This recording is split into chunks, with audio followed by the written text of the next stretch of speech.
OK, salut tout le monde. Ça commence tranquillement pas vite. Guy vient d'arriver.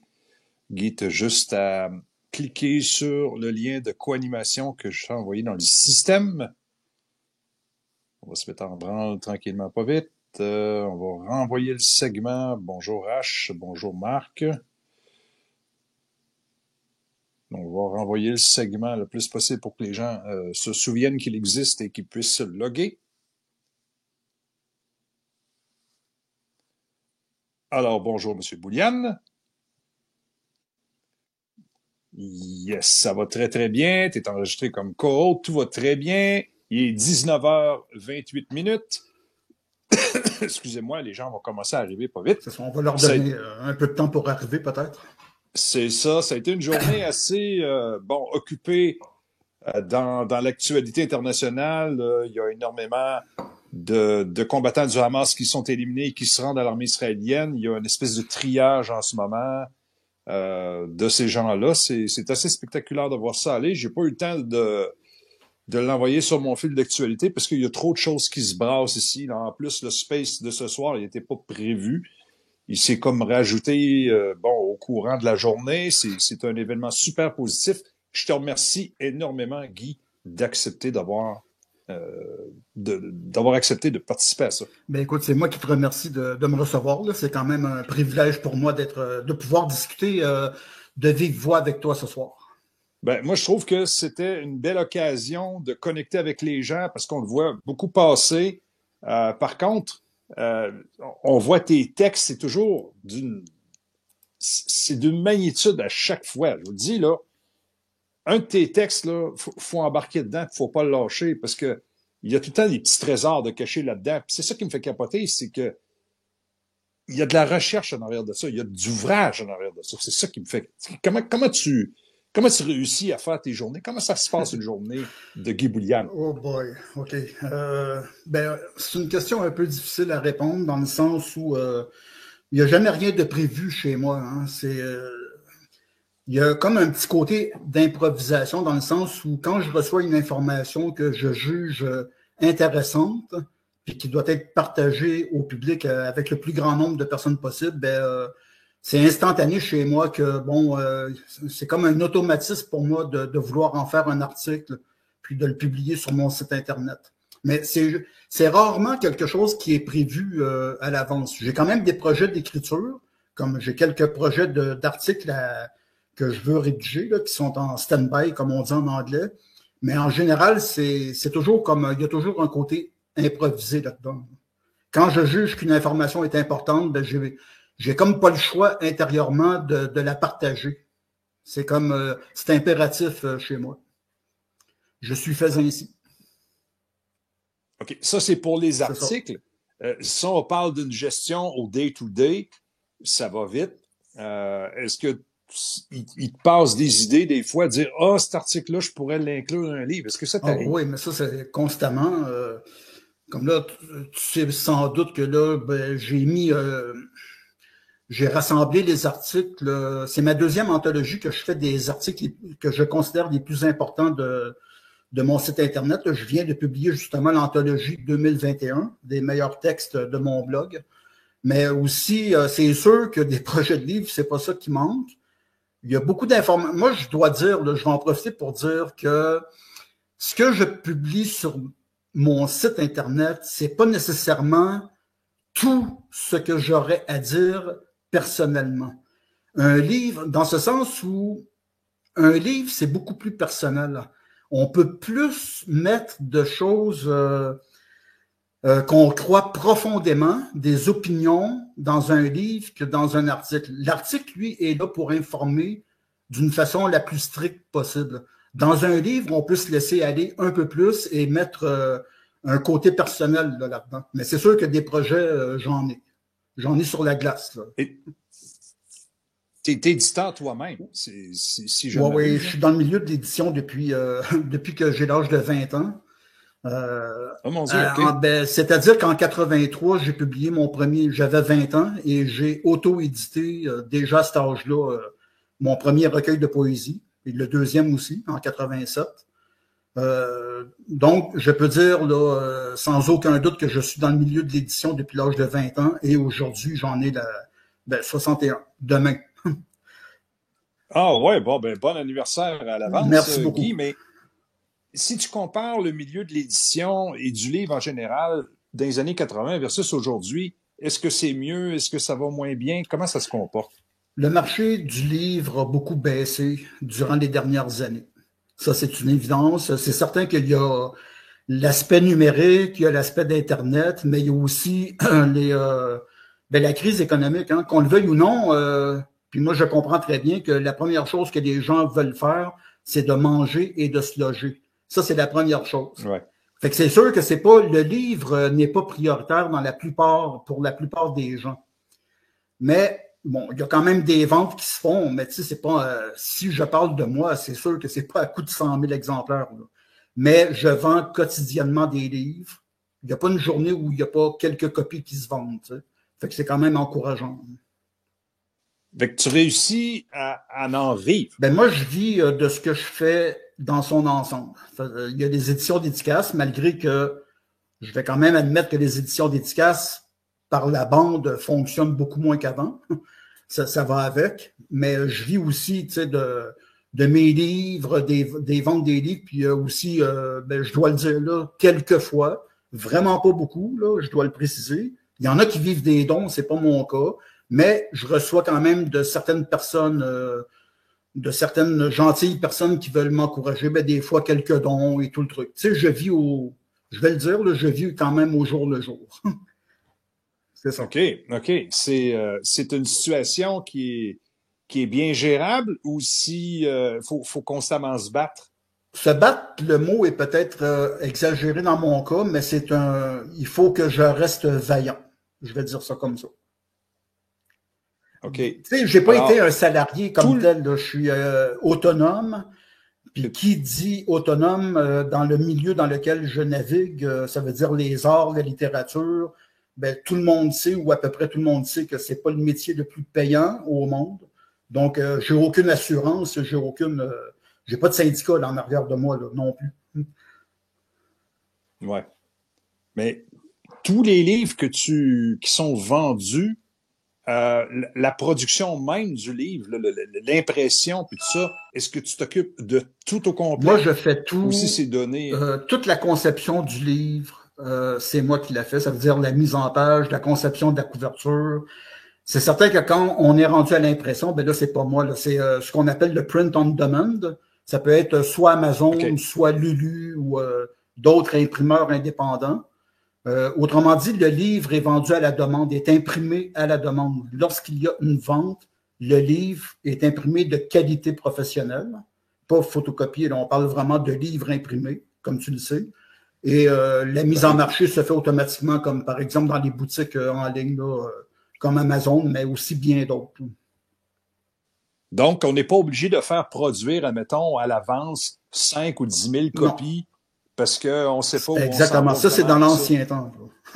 Aujourd'hui, la plupart des éditeurs utilisent le système du print on demand. Ça veut dire de l'impression à la demande. Ils sont capables, malgré tout, malgré les différents tirages, d'arriver pareil. C'est spécial. Oui, mais là, il ne faut pas comparer un petit éditeur comme moi avec un gros comme, mettons, Pelado, là, quand même. C'est sûr que Pelado doit tirer un certain nombre d'exemplaires. Mais encore là, je veux dire, c'est quand même limité. Hein. Pelado, il ne fera pas imprimer 100 000 exemplaires d'un livre. Là. Il va commencer peut-être par 2000, puis après ça, si ça se vend, je veux dire, on n'est pas dans le rêve américain là, ou de ce qu'on voit dans les films ou les téléséries. Tu sais, l'éditeur américain qui fait imprimer 100 000 exemplaires, puis après ça, il en vend 1 million, puis tout le monde est millionnaire. La réalité est tout autre. Non, c'est une autre réalité parce qu'il y a de ça une quinzaine d'années, j'ai rencontré Mary Higgins Clark. Okay. Et puis, la chère madame a possédé un Challenger 604. Ouais, bon. Fait que ses affaires avaient l'air de bien aller, puis l'avion n'était pas loué. Là. Je vous le dis tout de suite, là, il était à elle. C'est spécial. Là. On est carrément d'un autre monde. Est-ce que tu en envoies un petit peu en France? Ben, je vends beaucoup en France. Tu sais, je vends à l'international. Hein. Parce que tu sais, quand tu es dans les boutiques en ligne, puis on parle pas simplement d'Amazon. Moi, mes livres sont placés dans plusieurs boutiques, comme, mettons, biblio.com aux États-Unis. Bon, je ne les nommerai pas toutes, même au format numérique. Ben, tout le monde a accès à mes livres. Là. Je fais des ventes, que ce soit en Belgique, en France, au Canada, aux États-Unis ou ailleurs. Je n'ai pas de limite de marché. Là. Ça, c'est l'avantage qu'on a avec le numérique, avec l'impression à la demande. Parce que si je faisais imprimer, excuse-moi, Éric, si je faisais imprimer, mettons, 2000 exemplaires ici à Montréal, au Québec, ben, je serais limité pratiquement au Québec. Mais avec l'impression à la demande, ça nous ouvre les portes à un marché qui est quand même plus grand. Ça, c'est vraiment génial. Moi, il n'y a rien que j'aime plus d'avoir une copie physique entre les mains. Comme la société Fabienne, on en a une copie à Blainville, et puis constamment, je suis en train de jouer avec. Puis à chaque fois que je la rouvre, je découvre de quoi de nouveau. Et ce lien-là avec l'objet, il n'y a rien qui remplace ça. Moi, je ne sais pas, Guy, là, si tes copies numériques, ça roule au bout, mais moi, on dirait que je suis pas attiré. Non, on vend plus, je vends plus de copies de papier quand même que de papier numérique, malgré que j'en vends. Surtout chez Amazon, Kindle, ça fonctionne quand même bien. Mais la plupart des gens, tu as raison, Éric, la plupart des gens aiment avoir le livre en main. Moi-même, j'aime avoir le livre en main. Il y a assez de l'ordinateur dans la vie ou du téléphone portable là, que quand on lit un livre, c'est toujours bon de l'avoir avec soi. Ben oui, parce qu'on embarque dans un autre univers, on est soi-même avec l'objet, puis veut pas, on crée un lien avec, puis c'est ça qui est le fun. Tu sais, avant, on allait chercher les disques. Là, mais il y a aussi un aspect tactile à ça. Hein. C'est que quand tu as le livre, ta vision avec les yeux, avec le cerveau, tu as une vision d'ensemble de tes 2 pages ouvertes. Quand tu lis sur un écran, tu as une page qui défile. Tu n'as pas la vue d'ensemble psychologique où tu peux naviguer d'une page à l'autre, la tourner, revenir. Tu comprends ce que je veux dire? Il y a comme un aspect tactile à ça. Oui, oui. Oui, moi, je suis pas capable. Les copies électroniques, je suis vraiment ça pas peut être capable. pratique. Ça peut être pratique pour les gens qui se déplacent beaucoup. Oui, peut-être. Au niveau du poids, disons que c'est moins lourd dans une valise de transporter une tablette. Oui, c'est sûr. Dans les sujets traités, Guy, est-ce que c'est wide open? Tu peux y aller avec ce que tu veux, ou si à un moment donné, tu t'es dit pour un livre, ce sujet-là, je vais faire attention, ça, j'irai pas aussi loin. Est-ce que ça t'a déjà arrivé? Moi, ben c'est sûr, on parle pas ici de diffamation ou de trucs, je veux dire, des trucs illégaux. Mais dans ce qui est légal, ça veut dire la liberté d'expression. Moi, personnellement, je ne me donne aucune limite. Il y a bien assez des gouvernements puis des autorités X, Y, Z qui veulent nous limiter. C'est pas moi, Guy Bouliane, qui vais me donner moi-même des limites. Fait que si j'ai envie d'écrire quelque chose, ce que je considère comme un fait, ou peut-être une vérité, ou en tout cas une opinion, ben je m'empêcherai pas de la donner. Ça, c'est au niveau personnel, là, je ne me limite pas. Tout en restant légal, dans le sens, tu sais, moi, je fais pas on parle pas de diffamation ou des affaires, tu sais, je nommerai pas là. Mais... Non, tu as toujours été clean dans tes affaires, mais pourquoi est-ce que tu te fais tout le temps cochonner par le système? C'est quoi qui se passe? Ben regarde, il y en a des fois, ils croient pas à ça, là. Ils peuvent penser que j'exagère, mais c'est quand même un fait que j'ai été banni sérieusement de certains réseaux.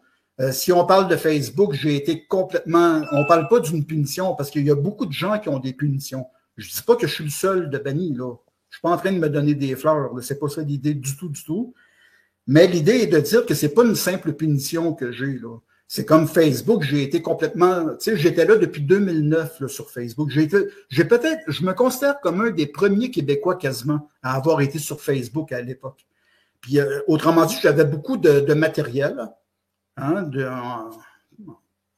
en 10 ans, on va dire. Puis, mon compte a été tout simplement fermé, banni. Puis la preuve là-dedans que je suis complètement banni, c'est peut-être l'intelligence artificielle qui agit. J'ai déjà essayé de me réinscrire à 2 reprises en utilisant une adresse courriel différente. Je suis arrivé à m'inscrire, mais peu de temps après, ça peut être dans la journée même ou peut-être 2 ou 3 jours après, pouf, le compte fermé. Je veux dire, il y a quelque chose qui me reconnaît, je ne sais pas, peut-être par la situation géographique, mon adresse IP, peu importe.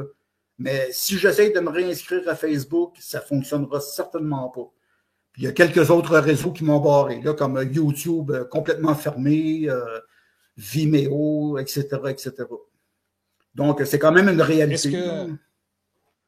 Est-ce que tu envisages que ça pourrait se produire ici? Oui. Pourquoi pas? Oh, okay. Pourquoi maintenant, supposément que Elon Musk, c'est le pape de la liberté d'expression? Ben, le pape, moi, je ne le considère pas comme le pape de la liberté d'expression. Moi, je le vois comme un homme d'affaires avant tout. Un homme d'affaires, c'est la business qui compte, c'est l'argent, c'est la rentabilité. Moi, j'ai jamais pris Elon Musk. Je ne parle pas contre lui. Je suis sûr et certain qu'il a des bons côtés en lui. Il y a aussi des côtés que j'apprécie moins, comme chez tout être humain, je veux dire. Puis, moi je n'ai jamais considéré Elon Musk comme un sauveur. Je ne considère de toute façon aucun être humain comme un sauveur. Je n'attends aucun sauveur humain dans ma vie. Ça concerne... Moi non plus. Moi non plus. Mais, tu sais, tu me demandes si ça pourrait arriver sur X. Peut-être que oui, peut-être que non. Tu sais, on verra quand ça arrivera, si ça arrive. On a déjà fait des menaces de mort à ton endroit. Tu as déjà été sur une liste un peu bizarre. Peux-tu nous raconter l'histoire? Qu'est-ce qui s'est passé? Je suis sur la liste, encore aujourd'hui. OK. C'est quoi cette liste? Écoute, c'est la liste de Miorovets en Ukraine, parce que j'ai publié beaucoup d'articles sur mon site Internet concernant l'Ukraine, mais aussi le fait que j'ai fait une entrevue vidéo avec des personnes de la Russie et une jeune fille de 14 ans à l'époque, qui est une auteure en Ukraine, dans le Donbass, qui a vécu les bombardements depuis sa plus tendre enfance. Là, aujourd'hui, elle doit avoir peut-être 15 ans ou 16 ans, là, parce que le temps passe vite, disons 15 ans. J'avais fait une entrevue vidéo avec cette jeune fille-là. Puis, ben c'est ça. Elle, en Ukraine, elle est considérée, parce qu'elle elle est russe, hein, je veux dire, elle est d'origine russe vivant en Ukraine dans le Donbass. Elle est considérée par les Ukrainiens comme une ennemie, hein, si on veut. Tu sais, c'est une jeune fille qui écrit sur la guerre du Donbass, qui dénonce les faits là-bas. Puis moi, en faisant une entrevue avec cette jeune fille-là et d'autres personnes, ben, c'est là qu'on m'a mis sur la liste des personnes, entre guillemets, assassinées, qui s'appelle la liste de Miorovets. Il y a énormément de, entre guillemets, de personnalités sur cette liste-là, probablement des milliers. Ça peut être des hommes, des politiciens, femmes ou hommes, des auteurs, des journalistes, toutes sortes de personnes qui prennent, disons, plus la part, ben, on va dire qu'ils dénoncent ce qui se déroule en Ukraine ou ce qui s'est déroulé en Ukraine. Puis c'est on l'appelle la liste de Miorovets, on l'appelle la liste des personnes assassinées. C'est-à-dire que quand il y a des personnes qui sont tuées là-bas, moi, par chance, entre guillemets, j'habite ici au Canada, il y a moins de danger pour moi. Mais pour les personnes qui sont là-bas, qui sont mortes, pour la plupart assassinées, ça peut être soit un attentat à la bombe, une voiture piégée, etc. Ben, aussitôt, le site de Miorovets va mettre un bandeau sur son image en voulant dire éliminer. Ça fait que c'est un fait, c'est réel, c'est quelque chose qui existe réellement. Puis moi, ben, j'ai, entre guillemets, le malheur de faire partie de cette liste, de cette liste. Mais ne soyez pas inquiets pour moi, je n'ai pas peur du tout, je ne vis pas dans la peur. Tout va très bien de mon côté. Est-ce que tu l'as appris par toi-même ou c'est quelqu'un qui t'a dit « Hey, Guy, t'es sur cette liste-là? C'est mes amis, justement, en Russie puis en Ukraine, là, dans le Donbass, qu'ils m'ont informé que j'étais sur cette liste-là. Puis c'est ça. Aïe, aïe. J'ai fait des médias là-bas quand même. C'est charmant. Hein. Tu sais, en Russie, on a fait des articles là-dessus. Là, le Québécois Guy Boulian là, sur la liste de Miorovets. C'est du bon monde, hein? Ils sont bien fins. Est-ce que ça pourrait être les mêmes qui auraient attaqué ton site Internet au cours du week-end? Ça, je peux pas le dire, parce que la provenance peut venir de n'importe où, hein, tu le sais. Ça peut venir... ouais. Est-ce que c'est le gouvernement canadien? Est-ce que c'est le gouvernement libéral de Trudeau? Est-ce que c'est Israël? Est-ce que c'est le Mossad? Parce que j'ai publié récemment des articles sur ce qui se déroule présentement à Gaza. Est-ce que c'est les Ukrainiens? Je sais pas. Tu sais, on peut pas le dire. Hein? Moi, j'ai aucune preuve, donc je peux rien affirmer de ce côté-là. Ça peut venir de tous les côtés, même du Canada en passant. est-ce que c'était un style d'attaque denial service ou si c'était quelque chose Non, de plus c'est compte élaboré que ça? suspendu. Je veux dire, c'est Ah mon ouais? site Internet personnel. Là. Tu sais, c'est un hébergeur que je paye régulièrement. Toutes mes factures, il y a quelqu'un qui a dit sur Twitter que mes factures n'étaient probablement pas à jour. Ça, c'est faux. Là. Des gens qui disent n'importe Non, quoi. non. Mes factures ont toujours été à jour, donc ça n'a aucun lien avec un manque de paiement. Non, je me suis levé un matin, je crois que c'était samedi dernier, puis mon site était fermé, complètement fermé. Tu arrives sur le site, c'est page blanche, compte suspendu. Mon site était carrément fermé. C'était pas un problème technique. Il y en a qui disent c'est probablement un problème technique. Non, un problème technique, ça peut être un ralentissement du site, ça peut être c'est quelque chose qui va se régler quand même relativement facilement. Là, ici, on ne parle pas de la même chose, on parle vraiment, véritablement d'un site Internet fermé. OK. C'est spécial. Pareil que ton hébergeur ne t'a même pas averti, quoi que ce soit. Il n'y a pas de suivi, Non, rien j'ai du pas tout. eu de rappel, ça s'est fait spontanément. Si on va jusque-là, parce que comme j'ai dit tout à l'heure, j'ai aucune preuve de rien, mais s'il y a dénonciation, surtout à haut niveau, admettons, sans me prendre pour un autre, moi, je me prends pas pour le nombril du monde, là, les gouvernements m'attaquent, puis non. Mais admettons que ça arrive, ça peut être des agences secrètes, là, veut pas. Ils n'aiment pas ce que je fais. De toute façon, on me l'a prouvé que ces gens-là n'apprécient pas vraiment ce que je publie. Je les dérange à quelque part. Ben, okay. C'est sûr que s'il y a une dénonciation de X, Y, Z d'un palier gouvernemental, ben, ils ne me le diront pas à l'avance. Puis ils ne me le diront pas du tout. Tu sais, pourquoi ils me le diraient? Là? Ils vont me téléphoner, ils vont dire, bon, ici, le Mossad, demain matin, on ferme ton site. Ben non, c'est pas comme ça que ça marche. Quand tu as une bombe à recevoir sur la tête, ils ne t'avertissent pas, ils la lâchent. Oui, c'est. En tout cas, il y a comme un code d'honneur qui leur manque si c'est ça qui s'est produit. Encore là, je me répète, là. C'est des hypothèses. Ouais, dans l'éventualité. Exactement. C'est ça. Ouais, dans mais mon site, ce que je sais, c'est que mon site était fermé. Puis vraiment fermé. J'ai travaillé pendant 2 jours au niveau technique pour en discutant avec l'hébergeur pour récupérer mes fichiers puis faire rétablir mon site Internet. Mais là, je le précise, je vais migrer mon site Internet chez un autre hébergeur. Je ne l'ai pas encore commencé parce que j'ai été très occupé, mais c'est sûr que mon hébergeur actuel, c'est vraiment temporaire. Demain, probablement, je vais commencer la migration de mon site ailleurs. Oui, parce qu'il y a du stock là-dessus. Là. Il y a beaucoup de stock. Il y a des centaines et des site-là. centaines d'articles, de vidéos, des images. Écoute, une partie de ma vie est là-dessus. Non, c'est l'enfer. Là. Écoute, quand tu commences à naviguer là-dedans, puis tu te perds tellement qu'il y a du stock. Disons qu'il y a des dizaines de gigs de contenu. En tout cas, ton ordinateur va avoir mal à la tête. Guy, l'état du monde en cette fin d'année 2023, est-ce que ça peut être une source d'inspiration pour toi pour écrire un nouveau matériel? Je dirais pas ça comme ça, parce que j'aimerais mieux me passer de ce genre d'inspiration. Donc, c'est pas une inspiration du tout. J'aimerais mieux que le monde aille mieux que ça. Mais c'est sûr que, comme j'ai dit au début là, de l'entrevue, c'est sûr que j'ai de la matière à dire, puis à écrire. Mais c'est sûr que j'aimerais mieux m'en passer dans le sens où je préférerais que le monde aille mieux. Moi, je considère que le monde est à la débandade totale. Je suis pas le seul à le penser. Là. Je me prends pas pour la seule et unique personne à penser ça. C'est un vrai désastre. L'humanité court vers un désastre global, qu'on le veuille ou non. Et ceci à peu près dans toutes les strates de la société. J'ai tendance à être d'accord avec toi, mais admettons que le monde irait bien, puis que tu serais dans un univers positif à la Trudeau, avec des licornes, puis des nuages roses, puis tout le kit. C'est quoi qui te passionnerait d'écrire? Qu'est-ce qui te fait le triper le plus, hormis toutes les écœuranteries qu'on vit en ce moment? OK, mais je suis obligé de répondre en disant que ce monde de licornes n'existera pas. OK?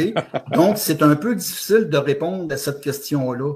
Autrement dit, tant que les choses vont se passer comme elles se déroulent en ce moment, ben mon seul objectif est d'écrire pour dénoncer toute la, excusez-moi l'expression, mais toute la merde qui nous environne. Bon, c'est sûr que s'il n'y aurait pas tout, Tu sais, tu dis, si on vit dans un monde de licorne où, bon, tout va bien, je comprends très bien, mais si c'était le cas, on serait au paradis.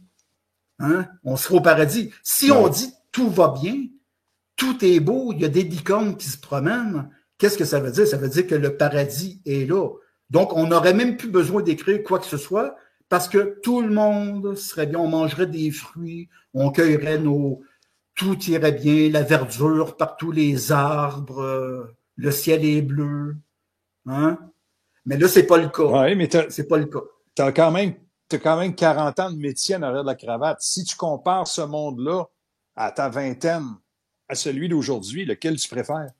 Ben oui, mais c'était mieux il y a 40 ans, mais déjà, à cet âge-là, je commençais déjà à dénoncer. Un de mes poèmes les plus célèbres, entre guillemets, c'est Préface aux dirigeants.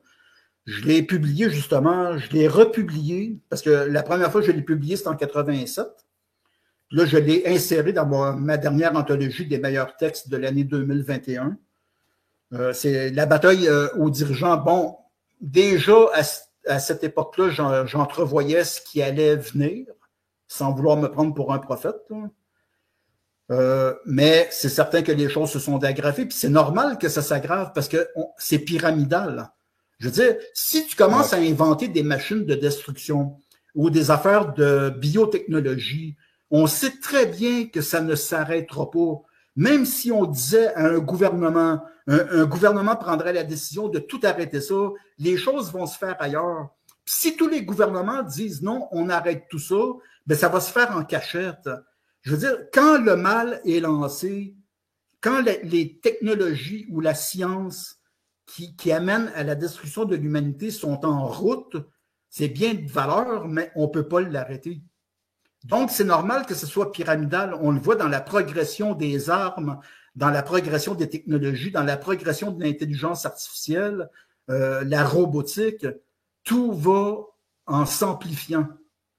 Donc, ce que j'écrivais à l'âge de 20 ans, ben, c'est normal que 40 ans plus tard, ça soit 10, 20, 40, 100 fois pire. Puis dans 2, 4 ou 6 ans, ça va être encore pire parce qu'il ne faut pas oublier que la vitesse s'accentue toujours. Ce qui prenait 10 ans avant n'en prend que 2 aujourd'hui. Ce qui prenait 5 ans en prend une année aujourd'hui. La progression est ultra rapide. La conception du monde par les gens, de la façon qu'ils voient le monde, est-ce que c'est pas un peu la source du problème? Les gens, ils connaissent pas la Société Fabienne, ils connaissent pas la City de Londres. Qu'est-ce qui te fait le plus mal quand tu vois des gens répondre n'importe quoi sur les réseaux sociaux à propos de divers sujets? Moi, ce qui me console le plus, c'est de voir que les gens se réveillent de plus en plus. Ce qui me fait le plus de peine, par contre, c'est que je vois que les gens se réveillent en retard. Je veux dire, quand on parle, mettons, de la crise COVID, la fameuse crise covidienne, là, les gens se réveillent. Moi, j'ai commencé à dénoncer des affaires. J'ai publié des articles sur mon site dès le début de la crise. J'ai publié des études, j'ai publié des articles de professeurs, de scientifiques. Il n'y a rien que je n'ai pas fait sur mon site. Mais le monde dormait sa cloche. Alors, maintenant que la crise covidienne est terminée, là, je m'aperçois sur les réseaux, tout le monde est en train de se réveiller. Oui, mais il est trop tard. 80% de la planète est vaccinée. À quoi ça sert de se réveiller? Il fallait se réveiller avant, pas après. Quand tu te réveilles après ton cauchemar, ben le cauchemar, tu l'as fait, là.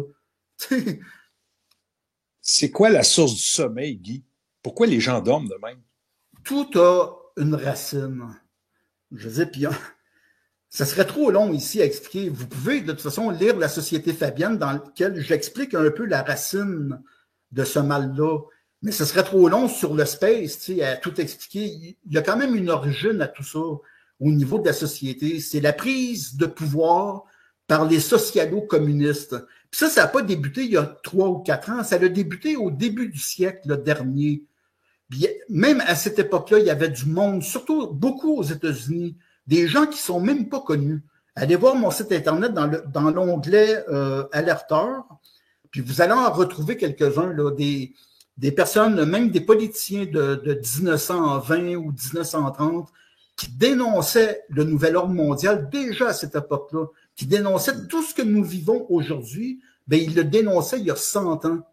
Mais aujourd'hui, le monde n'écoute pas. Imagine il y a 100 ans comment les gens n'écoutaient pas. Donc, tout est un problème d'éducation. Puis quand les socialo-communistes ont pris le pouvoir à peu près partout, que ce soit en Australie, au Canada, même aux États-Unis, un peu partout, ben, le système d'éducation a été détruit. Puis une des choses avec laquelle il faut faire attention, c'est l'éducation, justement. Les gens n'ont plus. Moi, je ne dis pas que j'ai un haut niveau de scolarité. Là. C'est pas une question. C'est que les gens ont perdu leurs racines. Puis quand tu perds tes racines, ben, tu peux être sûr que tu perds à peu près tout. Il faut revenir, pour comprendre le déroulement du monde, il faut connaître ses racines. Si tu connais pas ton passé, tu peux pas connaître ton avenir. C'est l'ignorance qui fait que les gens dorment, les gens préfèrent aller voir des niaiseries, écouter des niaiseries à la télévision, vraiment des stupidités, que de lire un bon livre ou de s'informer adéquatement, ou même, tout simplement, de porter, si tu n'aimes pas lire, porte l'oreille au moins. Quand quelqu'un amène une opinion différente de celle de la doxa, au lieu de la retourner du revers de la main, pourquoi ne pas tendre l'oreille et essayer d'analyser ce qui se dit, au lieu de dénigrer ou de cracher en l'air comme plusieurs personnes ont fait? Selon toi, les réseaux sociaux, est-ce qu'ils contribuent plus à la destruction du tissu social ou à son émancipation? Le premier, c'est l'être humain. OK? C'est l'être humain, qu'est-ce qui fait de la technologie? Je veux dire, tu le sais, Eric, là, ce que je vais dire, c'est niaiseux. Là. C'est comme un couteau. Oui. Un couteau, là, tu peux éplucher tes carottes, tes patates, ça peut servir à plein de bonnes choses. Mais tu peux aussi t'en servir pour faire beaucoup de mal à d'autres personnes. Tu sais, les réseaux sociaux ou même Internet, dès que ça a été inventé, ben, il y a des gens qui ont utilisé Internet. Il y a des bibliothèques virtuelles, la Bibliothèque nationale de France qui est disponible pour tout le monde. Alors que avant, là, c'était dur là, d'avoir des documents. Si tu faisais une recherche, là, puis tu voulais un document précis, ben là, il fallait que tu prennes ton passeport, ton billet d'avion, que tu fasses une demande à la Bibliothèque nationale. C'était extrêmement compliqué. Ce que je veux dire par là, c'est que la connaissance, elle est accessible à tous, mais ça dépend ce qu'on en fait. Un ordinateur Internet peut servir à faire des choses que je ne nommerai pas, je n'ai pas besoin de les nommer, mais c'est des choses extrêmement malsaines.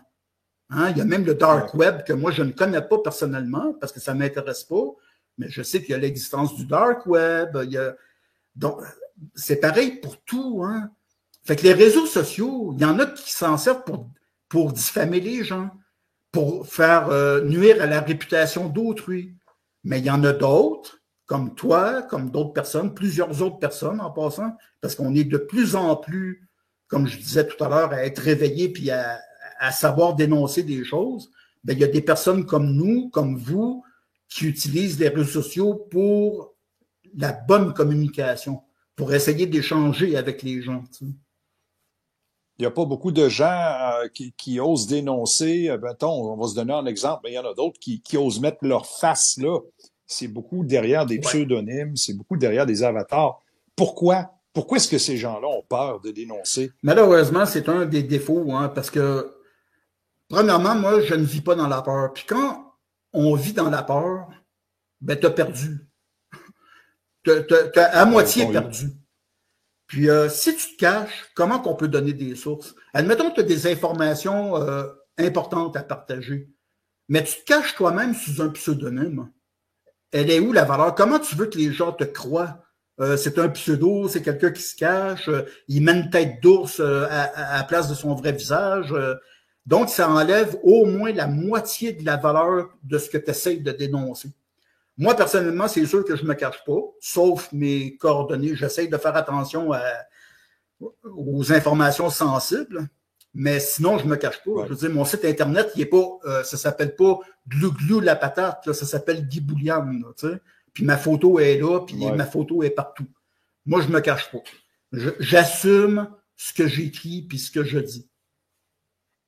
Là, on a un autre phénomène, on l'a vécu un peu au cours du dernier Space. Il est arrivé comme une espèce de il est arrivé un épisode où on n'était pas trop sûr, tout le monde. Euh, Puis je veux le décrire comme il faut, c'est l'arrivée de l'intelligence artificielle. Euh, cette nouvelle donnée-là, qui est là probablement juste pour causer plus de chaos, semble essayer d'entrer dans ces espaces-là, puis dans les sites Internet, tout ça pour essayer d'aller grabber ce qui est capable de grabber pour cloner, puis pour semer de la confusion. Comment qu'un gars comme Guy Bouliane va faire pour se débrouiller à l'ère de l'intelligence artificielle? J'espère ne plus être là.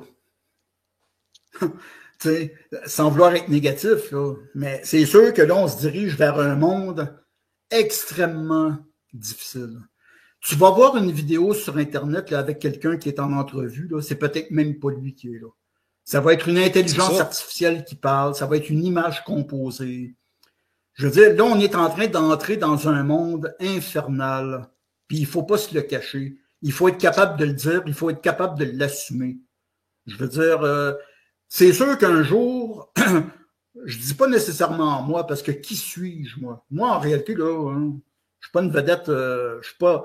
Oui, je suis connu quand même à l'international, mais le réseau demeure limité. Là. Tu sais, je ne suis pas la vedette des vedettes, là. Loin de là. Puis je ne pète pas de la broue. Là. Mais il y a des gens, si je ne veux pas parler de moi, ben, il y a des gens, c'est sûr, qui vont être copiés. Tu peux nuire à quelqu'un d'une façon incroyable.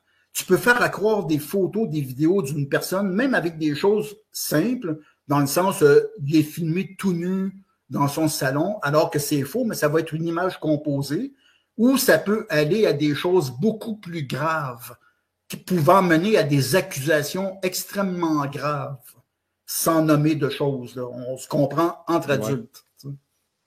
Parce qu'on a vu, bon, je pense qu'il y a des médias sportifs qui se sont fait prendre la main dans le sac en utilisant des articles qui sont générés par l'intelligence artificielle déjà.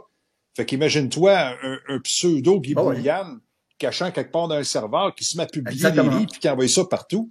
Ben même les livres vont être écrits par l'intelligence artificielle. Je veux dire, il y a peut-être un robot à quelque part un jour qui va se faire passer pour Guy Bouliane.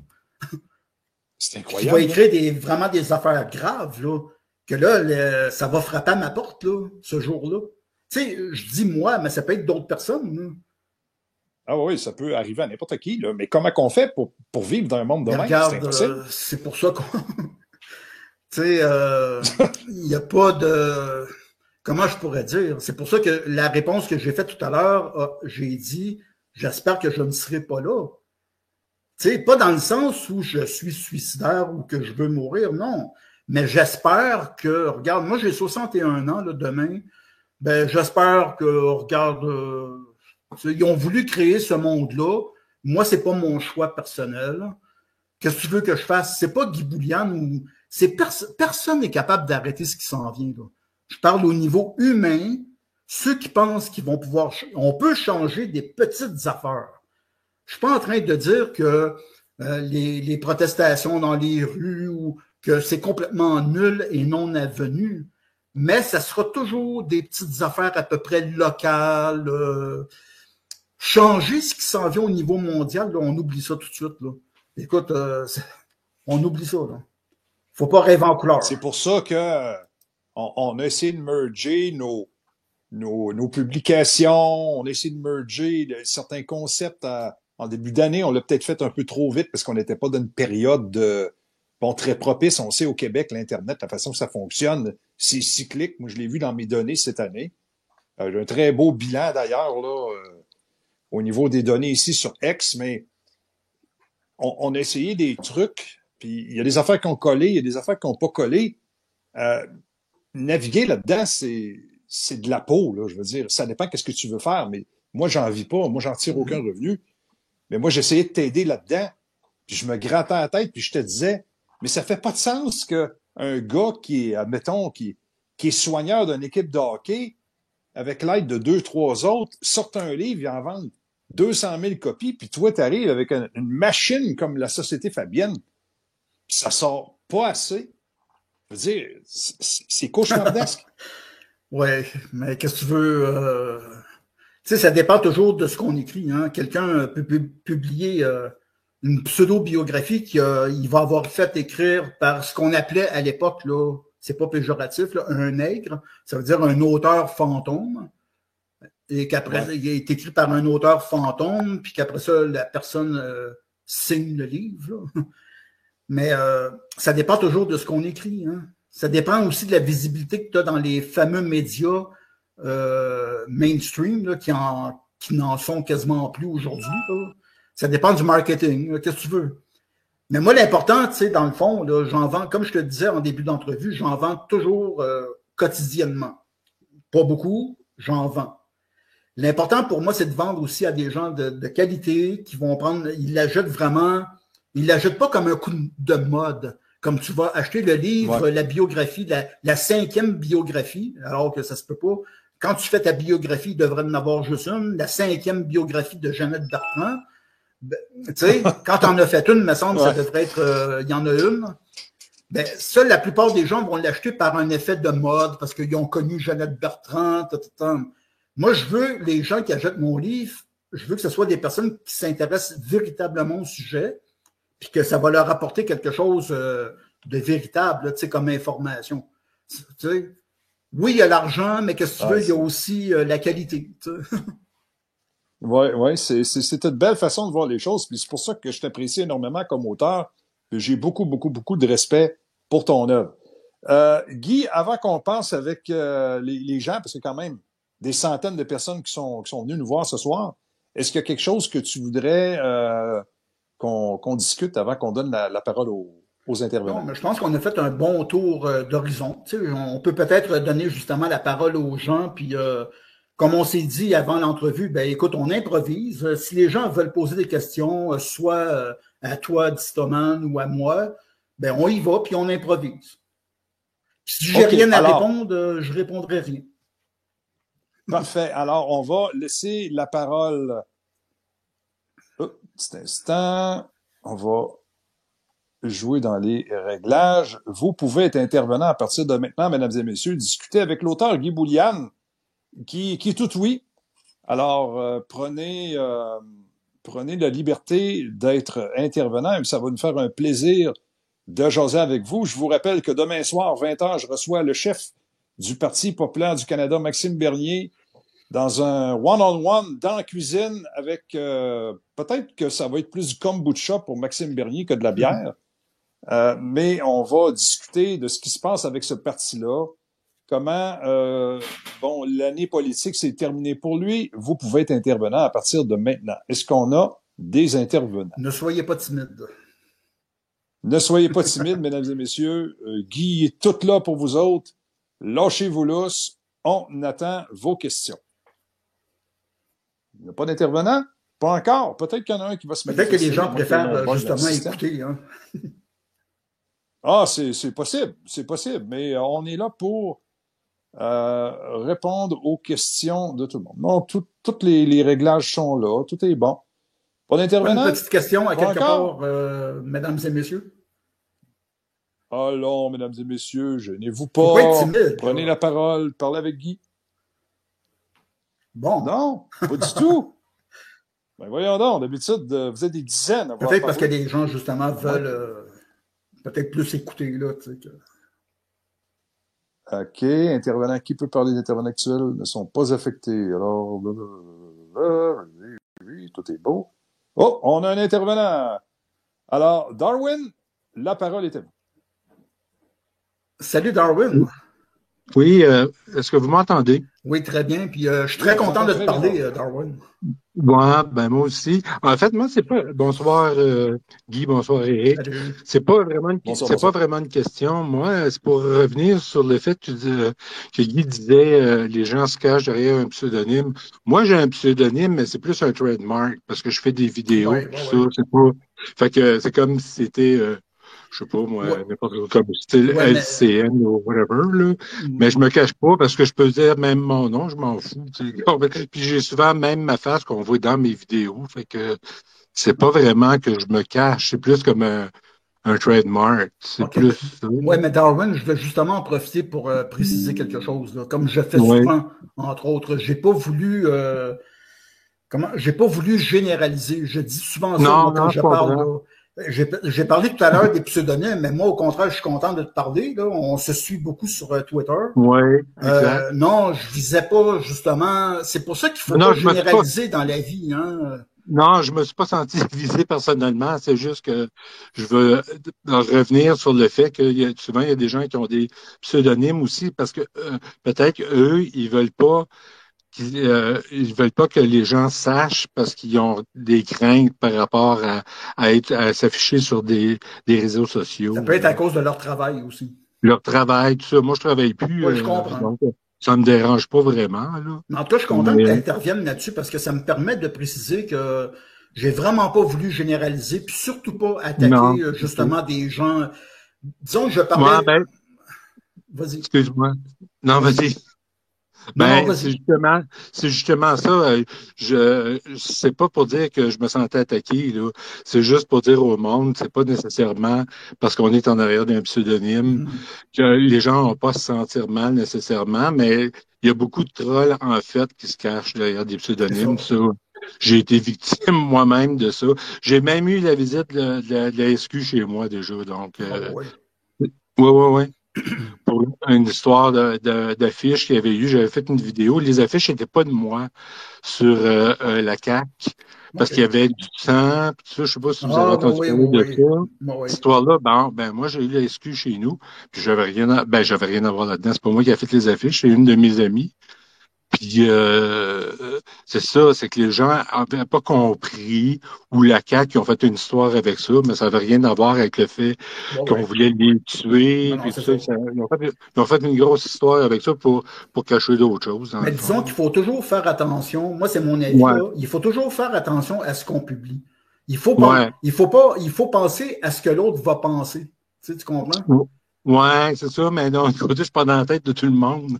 Oui, oui. C'est, Mais qu'est-ce que tu veux? C'est sûr que les autres sont un peu paranoïaques aussi, là. Fait que c'est ouais, pour ça qu'il c'est faut ça. redoubler de vigilance, là. Ok, ouais, absolument. Bon, écoute, Moi, ça m'arrive de plus en plus de me faire reconnaître dans des lieux publics, là. Et surtout avant, quand j'avais écho, là, c'était sans arrêt, là. Le monde me klaxonnait sur la rue. Salut, Distoman, salut. ah, ça, c'est ouais. Ça, Coudonc. c'est une autre affaire. Moi, je suis pas en mal d'avoir, ben, c'est pas le fait que je veux dire que tu es en mal de vouloir te faire reconnaître, mais moi, j'aimerais pas ça Bon, nécessairement, ouais. tu sais, Mhm. qu'on me reconnaisse, puis tu sais, je suis quelqu'un qui est plus à l'arrière-plan, je suis comme un technicien, moi, si Mhm. tu veux. Je suis pas, je suis pas un orateur, puis j'ai pas le goût du végétariat, fait que c'est pas quelque chose qui m'intéresse vraiment. Fait Ben, que c'est il y a bon. aussi ça, il y a aussi ça, le fait que je suis derrière un- un, euh, une image, ben une image, un logo, là. Bon, ouais. Bon. Darwin, est-ce que tu as déjà possédé un livre de Guy Boulian? Non, pas encore. Ça viendra. Est-ce que moi, je te suggère la Société Oui, Fabienne. oui, absolument. On voit plus le monde de la même façon après, Oui, vraiment. oui. Ben déjà, j'ai jamais vu le monde que la même façon que le monde le voit. Fait que mais ça, c'est une autre histoire. C'est ça. En tout cas, Alors, Un en- flash d'informations, mesdames et messieurs. De multiples explosions puissantes et des sirènes d'alerte aérienne ont été entendues dans Kiev en 6 minutes. Des frappes de missiles balistiques extrêmement importantes depuis la Russie occidentale ont lieu en ce moment. bon, Fin de la parenthèse. bon. Eh bien. Euh, Bon, ben, je laisse là-dessus, messieurs, puis bon, on dirait, je continue à vous suivre. en tout cas, merci Darwin. Merci beaucoup, OK. À Darwin. Je vous en bientôt. prie. Merci. À bientôt. Ouch Meidid Megdir, la parole est à vous. Faut ouvrir le micro. Ou Madame Alexandrine Piat, la parole est à vous. Ou Lia, la parole est à vous. Il faut ouvrir Oui, le micro, hein. c'est ouvert. Ah, Mais OK. moi, je viens juste de vous écouter, là. Donc, je ne sais pas sur quoi vous parlez, mais je prendrai la parole tout à l'heure volontiers, après vous avoir écouté. Alors, vous êtes en compagnie de l'auteur Guy Boulian. Oui, oui, je sais qui c'est, oui, merci. Alors, avez-vous déjà lu une œuvre de Guy? Non, Avez-vous déjà non, été non. sur son site Internet? Non, j'écoute je lis ses tweets. Mhm. Je n'ai pas lu de sa littérature. Est-ce que vous avez déjà été sur son site Non Internet? plus. Ah, c'est dommage, mais allez faire un tour. Vous allez faire une multitude de découvertes intéressantes. Guyboulian.info. Oui, j'irai éventuellement voir. Bon. Mais je vous écoute. Parfait, merci. Parfait, bien, merci, c'est très charmant de votre part. Léo Wood, qui veut prendre la parole depuis le sanctuaire. Léo, la parole est à toi, mon frère. Oui, bonsoir à vous tous. Bonsoir, Monsieur Boulian. Bonsoir, Eric. Bonsoir. Bonsoir. Moi, j'ai 2-3 questions à vous poser concernant déjà les informations qu'on peut recevoir. Que pensez-vous d'ailleurs de toutes ces informations qu'on peut recevoir, que nous transmet par exemple Eric et Disto et ainsi de suite, qu'on peut voir sur les réseaux sociaux, toutes ces informations mondiales de tout ce qui se passe, quelle est la véritable réalité des choses? Ensuite, comment dire, vous pensez, vous, au niveau de la population du Québec, quelles sont les positions dans cet échiquier mondial de ce qui est en train d'arriver? Comment pensez-vous que le Québec va évoluer dans cette situation qui a l'air est une situation de crise? On le sent bien. Mais là, pareil, encore une fois de plus, qu'est-ce qui fait que ça soit la panique ou pas dans tout ce qui arrive? Est-ce que toutes les informations que Disto nous envoie, Eric et tout ça, comment vous prenez toutes ces informations? C'est tout, quoi. Et moi, ce que j'essaie de vous dire, en fin de compte, quel est l'avenir pour le peuple québécois dans cet organigramme mondial qui est en train d'arriver? Je vais laisser Guy commencer. Ben, je commence par quelle question? Il y a au moins 3 questions. Sur les informations, où est-ce qu'on prend les informations, puis comment savoir si toutes les informations sont valables, peut-être? C'est peut-être ça votre première question. Moi, je dirais, avant toute chose, c'est le discernement. Il faut toujours avoir du discernement. Il est vrai qu'on reçoit énormément d'informations à l'heure d'Internet, puis il faut être capable, être en mesure de comment qu'on dit, de jeter le bon grain, de garder le bon grain de livret. On a beau donner des informations, il faut que les gens aussi, les gens du public, aient leur propre discernement, fassent leur propre complément de recherche. On ne peut pas non plus tout gober. Moi, je ne demande pas que les gens me gobent. Hein. Je ne demande pas aux gens qui viennent sur mon site, qui lisent mes articles, qui disent « Ah, Guy Boulian a dit ça, ça doit être la vérité. » Puis, je ne vais pas plus loin. Non, il faut toujours garder un esprit critique, puis essayer autant qu'on peut de faire un complément de recherche ou d'information. Tu sais, ça, c'est une des premières choses. En ce qui concerne le Québec, moi, je suis québécois, je suis né au Québec, pure laine, comme on dit, entre guillemets, mais je considère depuis très longtemps le Québec comme étant un laboratoire. Ce qui est malheureux, c'est que les Québécois se sont laissés faire, comme on dit dans notre propre langage, se sont laissés piétiner dessus depuis de nombreuses années. Je veux dire, nos ressources naturelles sont pillées par des entités externes à notre propre peuple, mais on se laisse faire, on ferme les yeux, on ne reprend pas le contrôle. Fait que quel est l'avenir du Québec dans cette mouvance?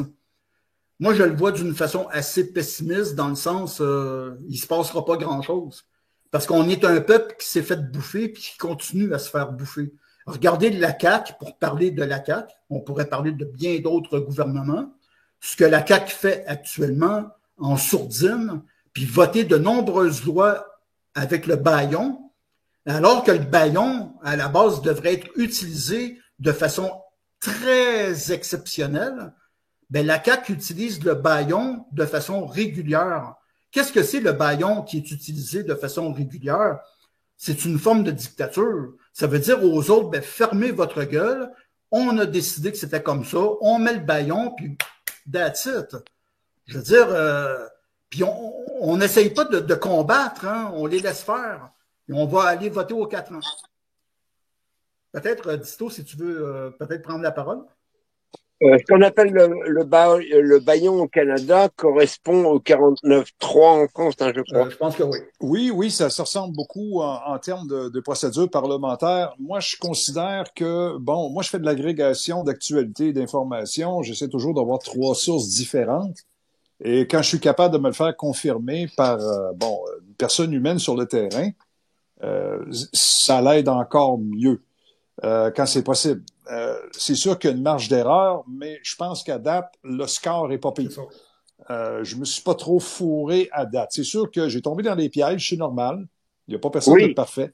Même des gens qui ont des salles de presse de plusieurs dizaines de journalistes tombent dans ces pièges-là.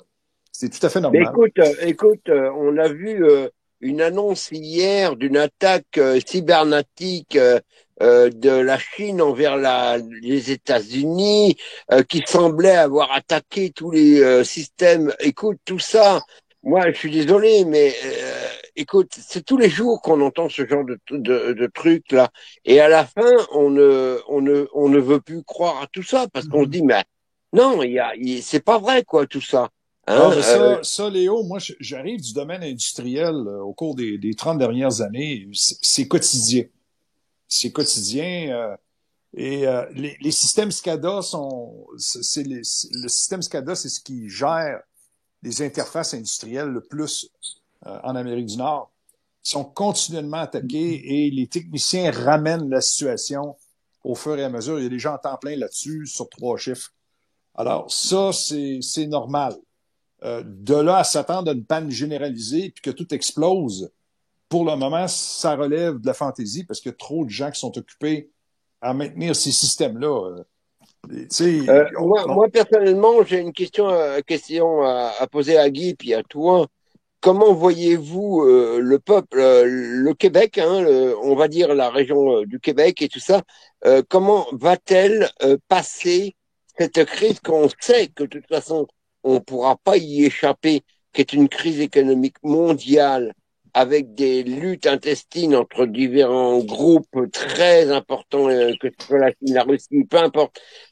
Comment voyez-vous l'avenir du Québec et de la population québécoise? Ben moi, je l'ai dit un peu tout à l'heure. Vous allez peut-être me trouver pessimiste. Moi, j'ai toujours dit que je n'étais pas pessimiste, mais que je suis réaliste. Un des gros problèmes au Québec et au Canada, okay, c'est que, je vais parler du Québec là, pour l'instant, c'est qu'on n'a même pas d'opposition. Okay? Fait qu'au gouvernement, au Parlement, là, il n'y a pas d'opposition. Ils marchent tous main dans la main. Je veux dire, il y a eu dans les années, je ne me souviens pas en quelle année, l'abolition au Québec du Conseil législatif. Ça a été la plus grosse gaffe que le gouvernement du Québec a faite. C'était un coup d'État, dans le fond. Parce que c'est le Conseil législatif, malgré ses défauts, je ne dis pas que le Conseil législatif était parfait, mais au moins c'était comme le frein qui pouvait être mis à des lois prises ou votées par le gouvernement.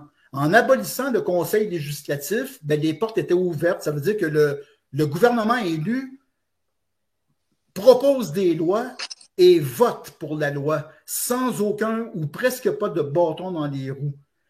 Puis aujourd'hui, au moment où on se parle, c'est bien dommage, mais on n'a pas d'opposition. Moi, qu'on me dise Legault débarque, puis ça va être Tippett du Parti québécois qui va être au gouvernement, moi, je vais continuer à brailler de la même façon, là. Tu sais, moi, puis si c'est Québec solidaire qui rentre, qu'est-ce que ça m'amène à moi? Un parti qui a été fondé sur le communisme et, tu sais, je veux dire, lisez justement, pas pour que, je dis pas ça pour vendre de livres, mais Distoman le sait. Dans le livre, je parle de Québec solidaire et comment le parti a été fondé, par qui. Et j'amène des preuves. Il y a des preuves, il y a des liens qui dirigent le lecteur vers les documents. Je veux dire, tout est sourcé dans mon livre et sur mon site Internet. Donc, on n'a pas d'alternative au Québec. Comment qu'on peut aller mieux? Si Legault, il débarque demain matin, oui, mais qui va le remplacer? Qui va faire mieux que Legault? Si Trudeau débarque au Canada, qui va le remplacer? Oui, bien sûr, il y a Maxime Bernier peut-être qui est là, mais encore là, si on est réaliste, là, Distoman va peut-être me chicaner, il va me dire, oui, mais si on pense tous comme toi, c'est sûr qu'il ne rentrera pas. C'est pas ça l'idée. C'est que dans la réalité, là, c'est que Maxime, ben, il est très loin du pouvoir. Fait qu'on a beau dire, Maxime, tu sais, se faire élire, là, dans un gouvernement, ça prend des années et des années et des années. Quand tu pars de zéro, là, tu n'arrives pas au pouvoir 3-4 ans après, là.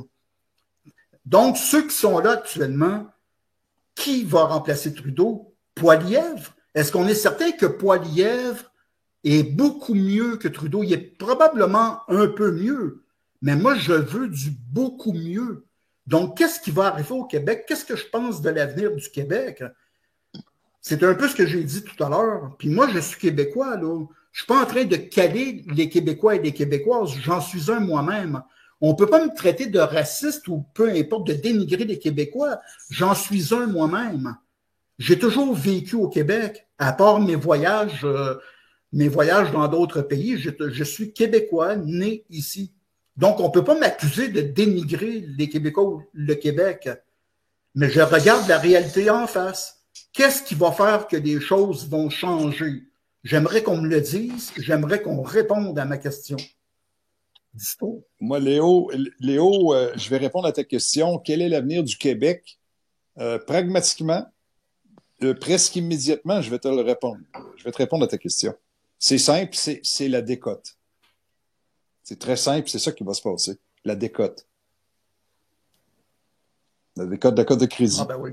C'est pour ça que Legault fait tout pour s'en aller en conflit de travail et arriver avec une loi spéciale. Même s'il dit qu'il n'en veut pas, il n'a pas le choix parce qu'il ne peut pas arriver puis décaisser 5, 6, 7 milliards additionnels pour ces salaires-là. C'est impossible. Ils n'ont pas le moyen. Ils sont même pas capables de construire un tramway ou un tunnel parce qu'ils sont pas capables d'emprunter. Alors là, Léo, ce qui va arriver, c'est que on va arriver dans un épisode peut-être comme en 1982, peut-être pas tout de suite, mais peut-être dans 4 ou 5 ans, dans une négociation de convention collective où le gouvernement du Québec en place, ça sera sûrement pas Maurice Duplessis 2.0, ça va être quelqu'un d'autre, qui va dire, mesdames et messieurs, la cote de crédit du gouvernement du Québec a droppé, on est obligé de couper les salaires, exactement comme René Lévesque l'a fait dans les années 80. Moi, je pense que c'est là qu'on s'en va. Pragmatiquement, au niveau politique, il n'y a pas de sortie de crise possible parce que le système est infiltré partout par des communistes à grandeur. Fait qu'on est fourré. On est vraiment fourré. À moins de donner un électrochoc dans le système. Le Québec, de toute façon, le Québec appartient à des entités extérieures. Tu sais, il faut se le dire, là. Dès les années 60, pas nécessairement pour parler d'eux, là, je sais que c'est très populaire comme sujet, sauf que c'est un fait, et j'en ai fait un article sur mon site Internet. Dès les années 60 ou 50, les Rothschild avaient acheté peut-être, je ne sais pas comment dire, des immensités de territoire. La baie du Thon appartenait aux Rothschild. Je veux dire, c'est depuis longtemps que le Québec ne nous appartient plus. C'est pas vrai, ça, que le Québec nous appartient. Le Québec appartient à des entités étrangères. Puis en plus de ça, je reviens là-dessus, il n'y a aucune opposition sérieuse. Aucune. Aucune. Moi, si Legault débarque, puis c'est Tipit, parce que je l'appelle Tipit du Parti québécois qui rentre, moi, là, je vois aucune amélioration. Aucune. Ça va être un Tipit minoritaire qui va être obligé de donner la balance du pouvoir à Québec solidaire. C'est le pire scénario possible. C'est le pire scénario possible. Et ça, la décote, c'est impossible que ça arrive pas. On regarde la Caisse de dépôt qui investit dans le REM à coût de dizaines de milliards. Là, ils veulent arriver à Québec. Tu sais, Nordvolt, tous ces trucs-là. Moi, j'ai la question. Je vais vous poser une dernière question à toi, Guy, et puis à toi, Eric. À votre avis, à quel moment la population du Québec qui va se retrouver étranglée par l'inflation, par les taux d'intérêt hypothécaires et autres vont faire que les gens n'auront plus les moyens de rembourser leur marge de crédit et ainsi de suite. À votre avis, qu'est-ce qui pourrait arriver au niveau politique et au niveau national, au niveau, je dirais, provincial, des populations qui sont en région, qui sont de plus en plus d'ailleurs aux banques alimentaires et autres. À votre avis, comment vous voyez ça, vous? On est déjà là-dedans, Léo. On est déjà là-dedans. Et tant que les cartes de crédit fonctionnent, tout va bien. C'est parce que ça revient un peu. Les gens s'endettent. Ça revient un peu à ce que j'ai dit tout à l'heure. C'est la même chose. Il va être trop tard. Je veux dire, dites-vous une chose. Peut-être que c'est pas tout le monde qui va partager ce que je vais dire, mais l'objectif principal, là, actuellement, c'est pas le bien-être des gens. L'objectif, c'est de ruiner tout le monde. OK? Puis ils réussissent très bien. Un peuple ruiné qui court après la bouffe, qui court après pour se loger, c'est un peuple extrêmement affaibli. Donc, le peuple, là, il ne pourra pas rien faire. Parce que sa priorité, là, ça va être d'aller chercher 50 cents pour aller chercher une baguette de pain au coin de la rue, puis pour essayer de se trouver un toit ou une tente pour dormir dehors. Donc, ça revient à ce que j'ai dit en début de conversation. Le monde, ils vont se réveiller trop tard. Ils vont se réveiller quand le mal va être fait. Il fallait que les gens là, se réveillent il y a 50 ans. C'est plate. Ce que je dis là, ça a l'air pessimiste. Moi, je dis que c'est réaliste.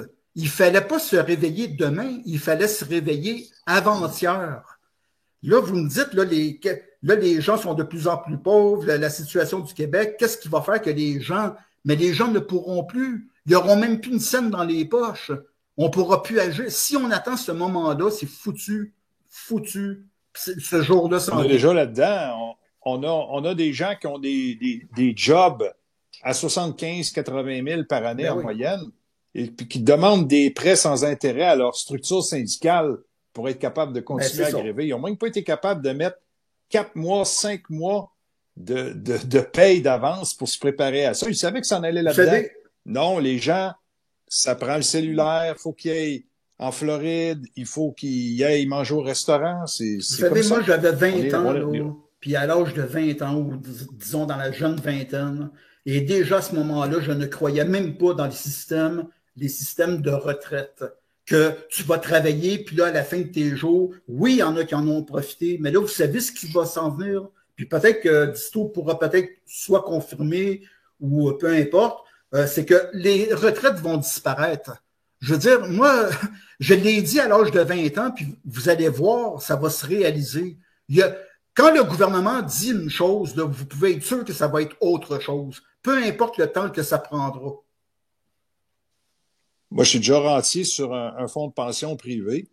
J'ai eu l'honneur et le privilège de commencer à le retirer à 50 ans et 6 mois. Ça fait 1 an et demi que je suis rentier.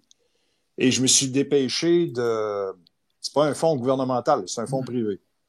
Et je me suis dépêché de garantir mes montants, sachant très bien la vague de fonds qui s'en vient. Fait que moi, est-ce que vous pensez qu'on risquerait de vivre la même chose qu'a vécu la Grèce, par exemple, à l'époque, ou Chypre, où on a vu du jour au lendemain des retraités se retrouver avec 50% en moins de leur retraite et ainsi de suite, quoi. Actuellement, le Québec et même plusieurs autres pays, on vit sous respirateur artificiel. Il n'y a rien de vrai là, dans ce qu'on voit. Même l'argent, là, tout est faux. Je ne dis pas que l'argent n'est pas réel. C'est sûr qu'avec l'argent que tu peux t'acheter X, Y, Z, mais tout est gonflé. Je veux dire, l'argent est imprimé comme bon semble. Ça fait tellement longtemps que j'ai compris ça. Si vous saviez, là, voyons donc. Mais qu'est-ce que je veux dire? Est-ce que vous pensez, dans tout ce qu'on vient de parler, est-ce qu'on risque d'arriver, malheureusement, après l'aboutissement de toutes ces choses qu'on vient de dire, qui ne sont malheureusement pas optimistes au niveau économique, matériel, sociétal et autres, est-ce que vous pensez qu'on risque de débarquer vers une société qui va devenir violente? Est-ce que, comme on a vécu avec le front, comment dire, québécois, avec ce qui s'était passé avec la porte et tout moi, ça? Personnellement, je peux pas dire, je peux pas répondre à cette question-là parce que je sais quand même pas, je me tiens pas avec des gens, justement, qui pourraient peut-être éventuellement préparer des choses dans ce sens-là. Mais une chose. Oui, non, mais bien entendu. Non, mais ce que je veux dire, c'est que si on est capable d'accepter cet effondrement qu'on est en train de voir au niveau économique et de nos populations et comment nos populations sont, comment dire, maltraitées et tout ça, on sait très bien qu'il y a toujours des éléments qui vont être, comment dire, violents, qui vont qui vont, comme le FLQ par exemple à l'époque, qui risqueraient d'entrer en Mais, action. Est-ce que vous pensez qu'on risque d'aller oui, mais vers sans là? parler d'une organisation. Moi, je pense, Vas-y, Disto. moi, je pense, Léo, que si ça arrive, ça va être des groupuscules, et puis la Sûreté du Québec va être capable de s'occuper de ça sans vraiment de problème. Puis il y a une autre affaire aussi qui aide un peu à contrôler ça, c'est que le Québec, c'est un grand territoire, c'est pas compact comme la France. Les quartiers sont pas faits pareil pour faire un parallèle avec la France. C'est pour pas se ramasser avec comme les banlieues de Paris où c'est devenu incontrôlable. Fait que, effectivement, si ça survient, je pense que oui, il pourrait peut-être y arriver quelques petits trucs, des groupuscules qui pourraient s'énerver, exemple des gangs de rue. Mais je pense que Ben, écoute, les pouvoirs en place seront en mesure de conserver ça. je me rappelle de la crise de cas. Je pense que vous l'avez tous connue en 91, 92. C'est parti. Je pense que le gouvernement, que ça soit provincial ou fédéral, n'avait pas vu arriver ce qui est arrivé à Ouais, Oka. mais ça, Je c'est pense que vous encore êtes d'accord avec moi. une mise en scène, là. En tout cas, je veux pas tellement. Moi Oui, personnellement, je veux oui, pas oui, trop oui. rentrer dans ce sujet-là, parce qu'encore là, c'est plein de magouilles. Même le FLQ, là. Je veux dire, la vraie histoire, c'est pas celle qui a été dite aux gens, là. Tu sais. C'est plus compliqué que ça. Le gouvernement est mêlé là-dedans, la GRC. Oh. Non, Bon, mais non, je suis d'accord, mais moi, je suis en train de regarder simplement le taux de faillite qui est en train Moi, je d'augmenter vais au répondre Québec à et au votre question Canada. sur la violence. Moi, c'est pour ça que Oui, j'allais dire, sans parler d'organisation, si on parle de la simple population, affamez un peuple, appauvrissez un peuple, mettez-les dans la rue comme c'est en train de se dérouler aujourd'hui. Il y a de plus en plus de travailleurs, OK, qui vont à la soupe populaire, qui vont chercher de la bouffe, qui se retrouvent à dormir sous la tente. Ben, rendez un peuple comme ça. Si on parle de violence, c'est certain qu'il va y en avoir de la violence, mais sans parler d'organisation, il va y avoir des violations de domicile, il va y avoir des vols. Quelqu'un qui a faim, là, ben, il veut manger. L'instinct de survie va dépasser, va tout dépasser. Puis à ce moment-là, oui, oui, tout à fait. Est-ce que ça correspond à ce qu'on voit beaucoup sur les réseaux sociaux aux États-Unis de pillage dans les magasins et ben, autres? ça C'est ça, quoi. dépend. Parce qu'aux États-Unis, ce qu'on voit, c'est aussi des méchants voyous, là, comme on dit. Là. C'est pas nécessairement des gens qui ont faim comme tel. Là. Ce qu'on voit souvent, c'est des jeunes puis, qui s'en donnent à cœur joie. Là. Fait que moi, je peux pas répondre vraiment là-dessus. Là. C'est un peu loin, puis je les connais pas personnellement. c'est pas une Auriez-vous, situation. auriez-vous un message là ce soir pour les Québécois qui nous écoutent, qui sont parmi nous? Quel est votre message dans ce qui arrive, de ce que vous prévoyez, de ce que vous avez vu, de ce que vous avez prévu? Quel message que vous pouvez donner aux Québécois autant en ville qu'en région? Auriez-vous un message à leur donner? Regardez, qu'est-ce que je peux faire? Je veux dire, si les gens ne sont pas capables par eux-mêmes de comprendre des enjeux, c'est pas à moi à leur lancer un message. Je veux dire, il fallait comprendre bien avant. J'ai pas de message particulier. À part ce que j'écris, puis à part des informations que j'essaie moi-même de véhiculer. Ouais, je comprends. Je C'est comprends. pareil pour moi, Léo. Le gars qui va faire des messages, il va être demain avec moi à 20h. Joker Québec, on vous donne la Non, non. parole. Allez-y, Joker. Salut à tous. Salut. Salut Bonjour, Guy. bonjour. Salut Eric. Ben, je voulais juste un peu abonder dans le même sens que Guy. Tu sais, Excuse-moi, qui je pense parle que en ce moment? c'est Joker Québec. Salut Joker. Salut. C'est ça, je voulais abonder dans le même sens que toi. Tu sais, ça fait une cinquantaine d'années que les plus gros problèmes ont commencé. J'imagine c'est un peu lorsque on a arrêté d'adosser l'argent à l'or. Ouais, entre autres. C'est pas mal là que le calvaire a commencé, entre autres. Mais je veux rappeler à certaines personnes aussi, j'avais écouté, j'ai lu, puis j'ai écouté des vidéos là-dessus. On a tendance à penser que la gang de mondialistes ont commencé à prendre le contrôle du Québec et du Canada dernièrement, mais Les premiers émissaires qui sont arrivés de la Grande-Bretagne, ça date de 1867 environ, qu'ils ont commencé à infiltrer les gouvernements canadiens. Puis, tu sais, malheureusement ou heureusement, faut aller jusque-là pour comprendre où ce qu'on est rendu aujourd'hui. J'ai partagé dans les messages un très bon documentaire de Richard Desjardins, True Story. Je sais pas si tu l'avais déjà écouté. Je l'ai pas vu. Pour vrai, là, ça vaut tellement la peine. Il a fait un peu comme l'erreur boréale, mais au niveau des mines. Au début, les compagnies, ils ont commencé, c'est des années 1900, qui ont commencé à exploiter les mines au Québec et tout ça, en Abitibi. Puis ça donne une bonne idée comment que les mondialistes, comment ces JP Morgan là sont venus s'implanter au Canada. Puis on comprend mieux par la suite comment que nos gouvernements sont infiltrés depuis tout ce temps-là. Tu sais. C'est pour ça que j'ai dit tout à l'heure que le Québec ne nous appartient plus depuis longtemps. C'est en plein ça, c'est ça. Je veux dire, puis, on est loin d'être... Ben, si je peux me permettre, Joker, est-ce que c'est pas lui qui avait fait un reportage aussi sur la famille Desjardins avec le grand repas qu'ils avaient fait à Savard, là, je sais plus où, là, dans leur propriété Louis XIV. Non, là, ça c'est le cinéaste, au Québec. comment il s'appelle déjà, le cinéaste québécois, là. Falardeau, c'est ça, Falardeau. Falardeau, Ouais. oui, c'est Falardeau. Oui, où on voit la caste dirigeante canadienne, anglophone et francophone se réunir à Savard.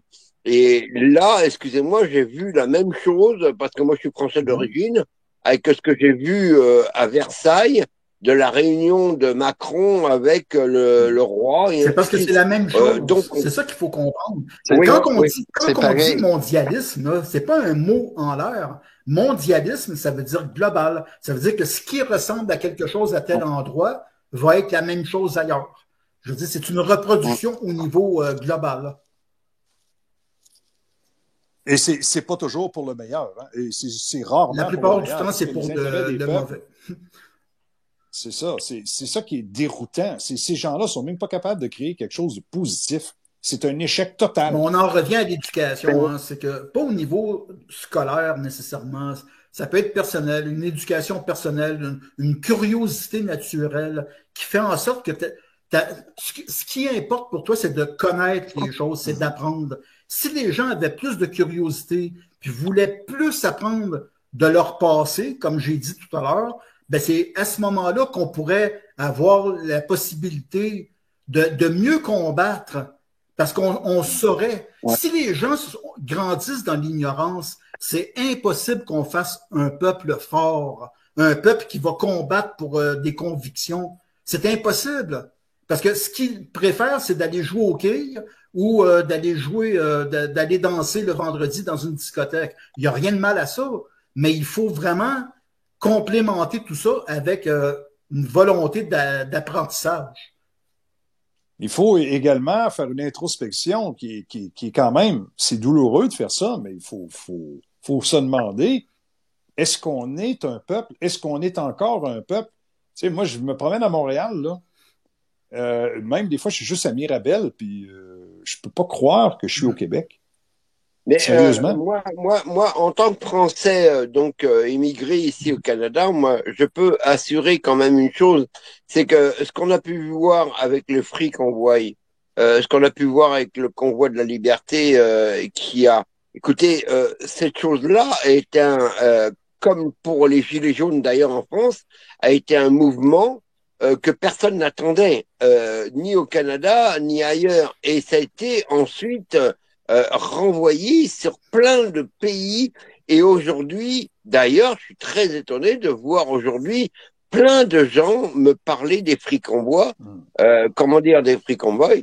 Et moi, c'est là que je m'aperçois que quand même, il y a dans le désir des populations un désir de liberté quelque part. Je sais pas comment vous dire, mais on sent bien parce que personnellement, avant les codes d'Ottawa et tout ça, le Canada, on n'en parlait pas, à part le sirop d'érable. C'est un événement spontané de l'histoire canadienne. ça réunit les deux peuples fondateurs. Ça a été exceptionnel. Est-ce que ça va se reproduire? J'ai bien hâte Moi, de je voir. ne crois pas que ça va se reproduire pour la simple et bonne raison que la question, justement, c'est une question-réponse. Vous avez vu comment la machine d'oppression s'est fait aller rapidement jusqu'à bloquer des comptes bancaires, hein, jusqu'à mettre des gens en prison.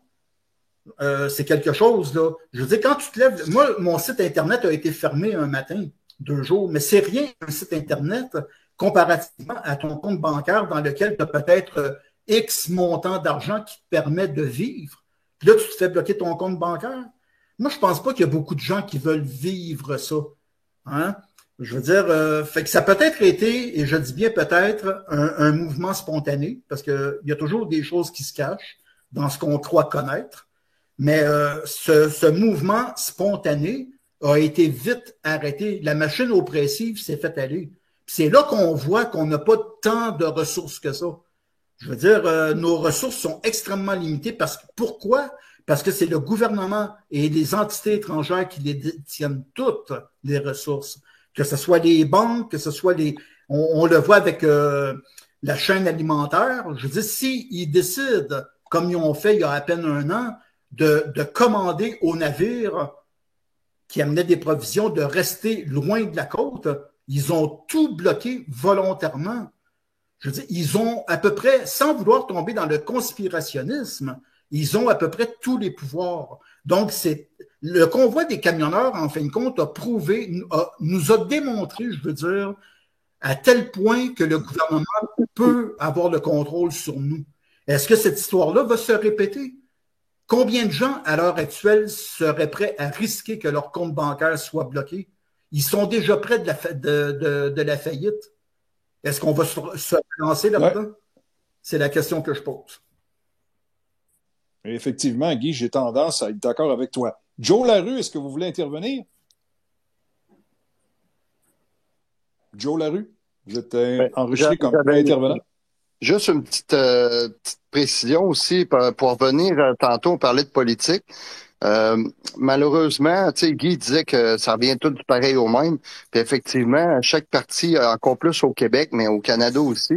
Mais ce qu'il faut comprendre aussi, c'est que ceux qui nous dirigent, en principe, c'est juste des marionnettes. Quand on comprend le système politique avec les sous-ministres qui sont mis en place, souvent, c'est eux qui vont prendre les réelles décisions. Puis ces sous-ministres-là, ben c'est juste des émissaires de toutes les grandes corporations qui nous dirigent.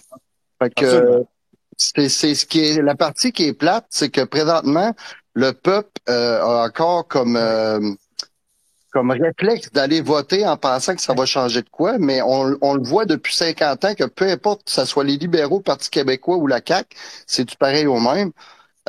Malheureusement, bon, je pense, moi, c'est ma perception, va falloir qu'on touche le fond, puis le fond s'en vient là, assez rapidement. Là, ça peut prendre encore du temps, mais la journée où le peuple va arriver pour aller chercher sa rente du Canada ou du Québec ou son fonds de pension, puis il n'y aura plus rien dans son compte, lorsque le monde va perdre leur maison, puis que la banque n'aura même pas les moyens de leur enlever leur maison parce que les banques n'ont plus d'argent non plus.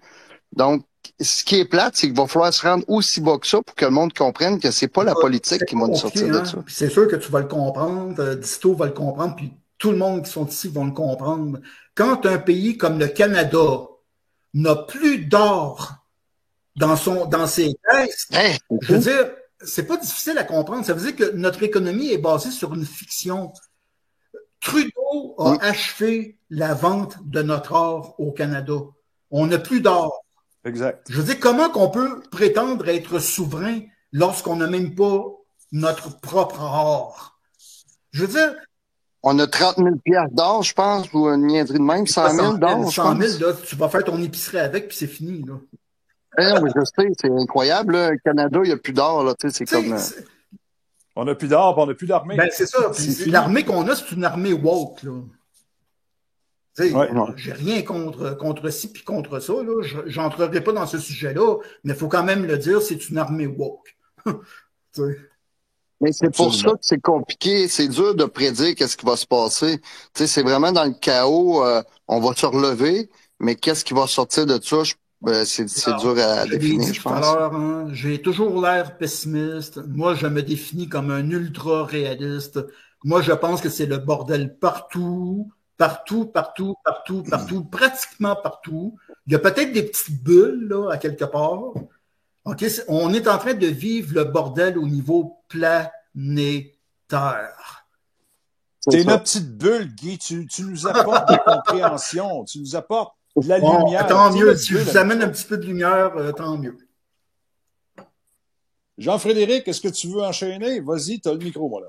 Je suis pas sûr, j'ai le micro, je suis en train de faire des tests, je suis direct sur le sel, je reviens. Je relève. Ah, c'est fantastique. Ça rend super bien. Profite-en parce que le segment est OK, à moi, regarder. j'aurais Ben, en fait, Ça fait j'aimerais déjà 1 heure écouter et un demie peu qu'on est parce là. que j'ai vu que vous étiez en disto space, puis j'ai comme pas vraiment pris le temps de saisir ce que vous disiez. OK. Donc, je saurais même pas sur quoi intervenir. Je Moi, peux vous écouter encore un OK, peu? c'est bon. Oui, vas-y.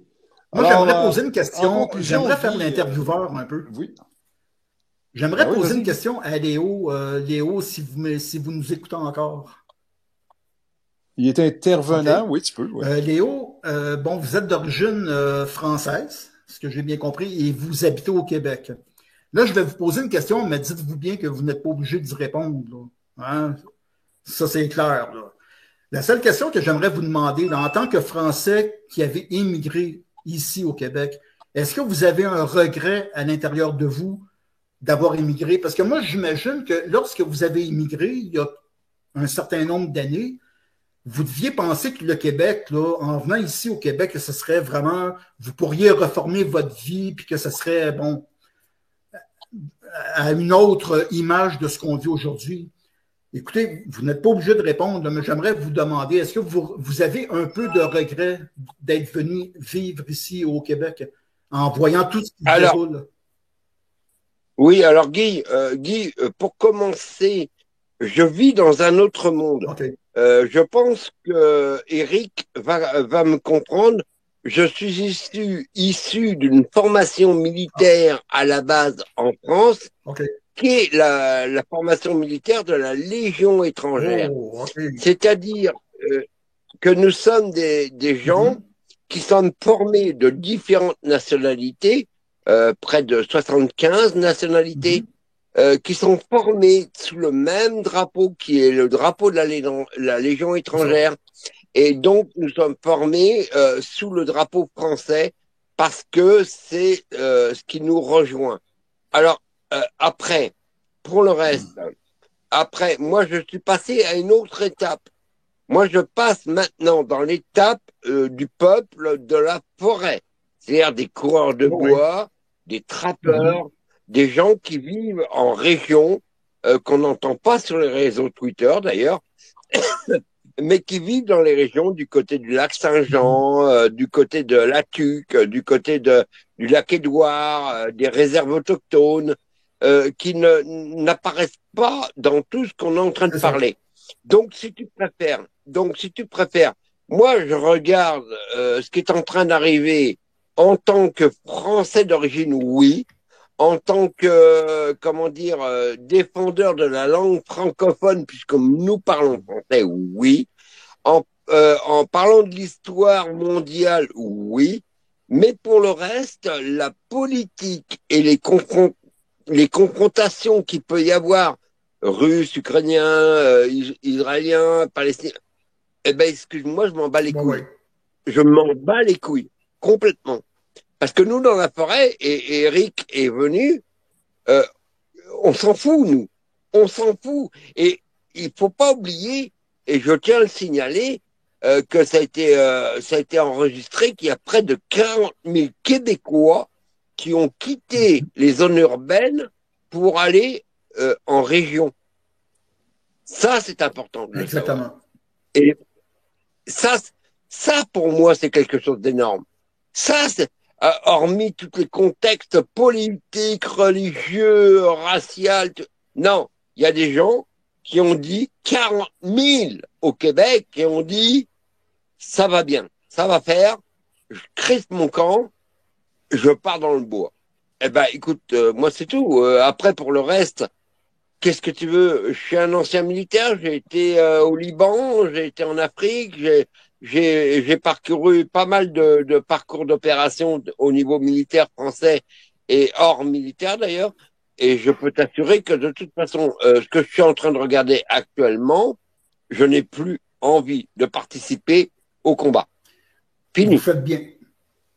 Sage décision. Oui, puis en plus, c'est un phénomène le phénomène du retour à la terre québécois, il est tellement important que ça l'a même poussé QS à choisir une co-porte-parole issue des régions, parce qu'ils se sont fait reprocher d'être un parti uniquement urbain. Alors, ils ont favorisé la porte-parole qui était issue des régions, puis qui se promène en F-150, qui va venir nous parler qu'il faut se débarrasser des chars à gaz, etc. Bref, c'est très charmant. Guy, en conclusion, ça fait 1h30 qu'on est là. Est-ce que tu as aimé ton expérience? Oui, c'était très intéressant. J'ai bien aimé la discussion qu'on a eue ensemble. Puis aussi, surtout, le partage qu'on a avec les auditeurs. Là, je trouve ça très important. Je trouve très important cette communication-là qui est directe, puis dans laquelle on peut se parler en vis-à-vis sans être face à face, mais au moins en vis-à-vis. Donc oui, c'est une expérience que j'ai grandement appréciée. Puis ça va sûrement se répéter. Je peux pas promettre une régularité, mais c'est sûr que c'était très intéressant de participer à un space de Distoman. Ça a été vraiment du bonbon. C'est une fin d'année explosive. Il y a un gros truc qui s'en vient que je peux pas annoncer tout de suite. Guy est un peu au courant, mais il y a des noms qu'il faut pas nommer. Ouais. Fait que c'est des surprises. Hein? Fait que c'est des surprises, oui. Puis il y a des dates, il y a des trucs compliqués, mais bon, ça va se réaliser. Fait que, mesdames et messieurs, merci beaucoup d'avoir participé. Je vous retrouve demain. Je peux te prendre un petit 15 secondes. Oui, vas-y, Jean-Frédéric. Oui. Un merci particulier à Guy Bouliane qui, en début de crise, m'a permis, écoute, c'est vraiment de fil en aiguille à travers Isabelle parce que je voulais faire un RV, puis je cherchais du monde, puis elle m'a amené à Guy Lafleur qui m'a amené à découvrir la Société Fabienne. Je vais prendre mon souffle. Thanks, tu m'as aidé. Je te l'ai jamais acheté, mais je t'ai toujours suivi. Puis par la bande, quand j'ai vu que tu étais associé à Disto, ben c'était un bonus. C'est un gros bonbon. Merci beaucoup. Yes, et demain, n'oubliez pas demain, 20h, en direct, le chef du Parti populaire du Canada, Maxime Bernier, qui va être avec moi. 2 gars de la base qui vont prendre une bière ensemble. Merci énormément, Guy, et on se reparle. Merci Disto, puis je remercie tous les auditeurs qui nous ont écoutés et qui nous écouteront en rediffusion sur mon site Internet, entre autres. Fantastique. Bonne soirée, tout le monde. Attention à vous.